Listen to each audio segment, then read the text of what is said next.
Week 5 of my Theta Wheel series. This week we're going to be selling puts on TLRY and selling covered calls on MVST, FUBO, SFIX, Workhorse, Cleveland Cliffs for a return on cash of 1.11%, and the overall portfolio growth less deposits has pulled back a little bit to 13.44%.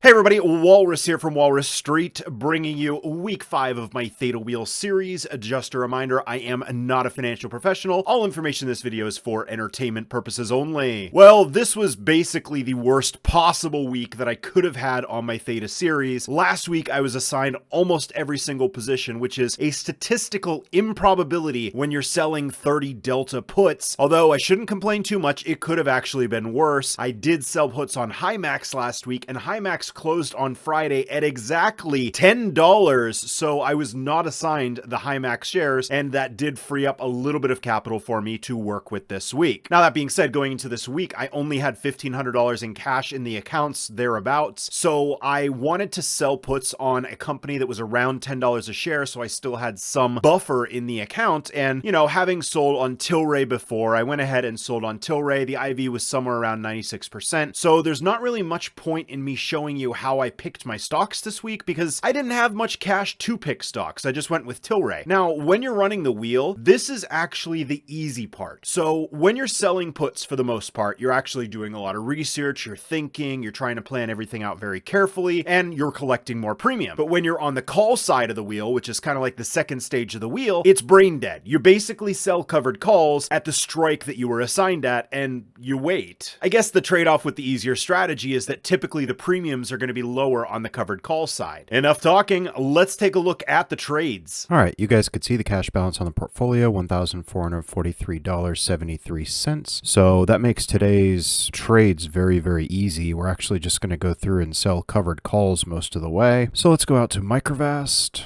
Options. I was assigned the $9 one, so we're going to go ahead over to calls and $9. Here we go. And we're going to sell some calls. Midpoint right now is 58, so we're going to bump this up. Let's see if we could get 60. Working. We're going to give it a minute and see if we could get a fill here. There's a bit of a sell side imbalance, so we're going to go ahead and modify the order. We're going to bump this down to 55, which is where the action is at right now. So we're going to go ahead and sell this. And the options order filled. Next up, we're going to go out to FUBO. And we're going to go to options. I got assigned FUBO at 23.50, so we're going to go ahead up and out. Yeah, there we go. So we're going to sell some calls here. Sell calls, mid price is 21, so we'll go ahead and sell it for that. Confirm. We're going to modify this, bump it down to 20, go to sell.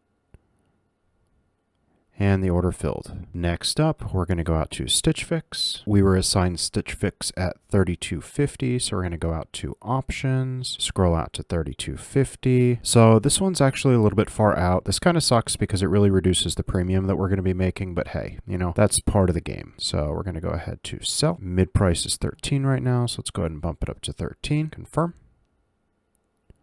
And we're filled. Next up, we're going to go to Workhorse. Workhorse is sitting at 634. So options. This is the first time I've been assigned Workhorse after all of these times wheeling it. Oy, oy, oy, oy, oy. All right, we were assigned at 650, so we're going to go ahead and sell the calls here. Mid price is 18. Let's bump it up. Sell. The mid price just dropped down to 16. I'm pretty far off of that one, so I'm going to go ahead and modify this down one to 17. We'll see if we could get this. And mid price is still holding strong down at 16, so we're going to go ahead and modify this again down to 16. And the option order filled. Next up, we're going to go out to Cleveland Cliffs. My assignment price for Cleveland Cliffs is $23, and we're rising pretty hard here. So actually, I think for Cleveland Cliffs, because of this rise, I can probably go above 23. And let's see. Strategically, I have two options here. My portfolio is super low cash right now, so I should probably sell the $23 call to free up a cash position. But, do I want the appreciation on Cliff? It's rising pretty hard today. Not really sure. I think having the cash position in my portfolio portfolio is more important than the extra 50 bucks that I would get by moving out to the 2350. So I'm going to go ahead and sell the calls here on the 23 and risk getting it called away, because once again, I need cash in my portfolio at this point. So this is a strategic move more than any. So the midpoint right now is 34. So we'll just go ahead and sell it at the 34. And the option order filled immediately with all this volume that we're having on Cliff right now. And we're only going to be selling one put this week. We'll go to TLRY here. We'll go to options, make sure we're on puts. We are. Let's go ahead over to the delta. So we've got a 38 and a 17. So we're sitting at 1070 right now. I think I don't take the chance here and go for the 1050. And I just move all the way up here for this kind of lower profit 17 delta on the $10 here, because again, I need to maintain a cash position in my portfolio. So we're going to go ahead and click on these bad boys right here. We're going to sell these puts. Mid price is at 10. So we'll just collect this 1% here.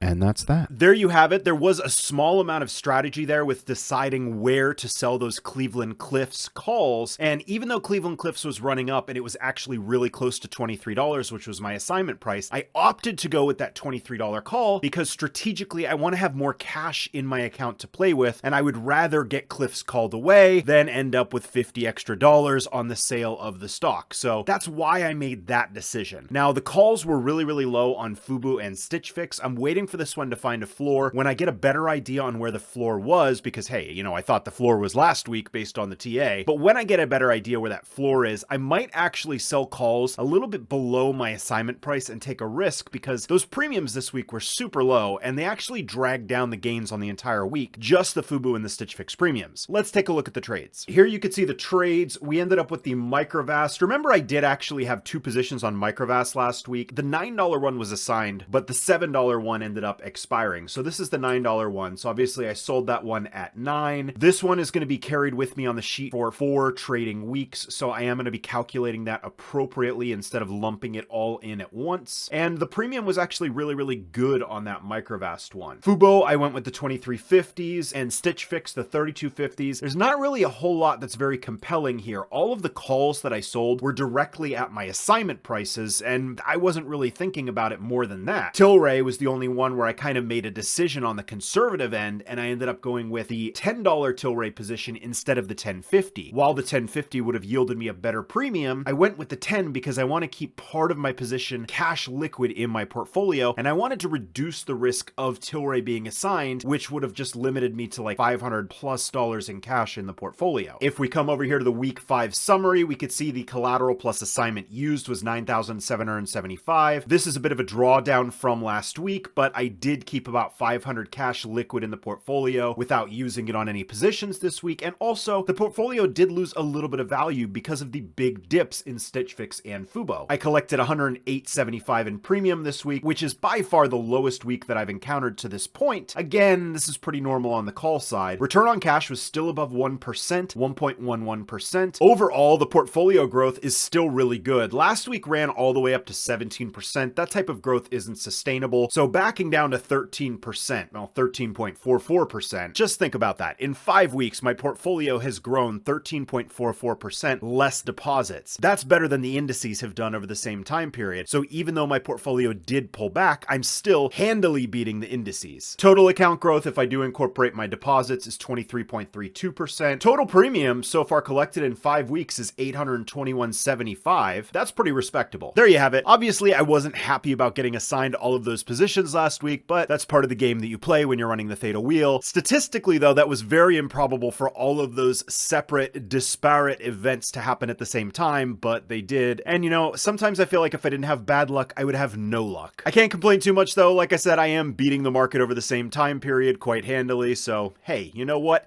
Feather in my cap. I hope you guys enjoyed the video today. As always, if you want to support the channel and you want to add to the cash position in my portfolio, check out my Webull referral link below the video. If you sign up for an account, deposit $100, you get a free stock, I get a free stock, everybody wins. Also, if you enjoyed this video today, please like the video, subscribe to the channel, and if you want to be alerted to all my content as soon as it goes live, make sure you hit that notification bell. All right, everybody, stay safe, good luck, happy trading, and I'll see you next time.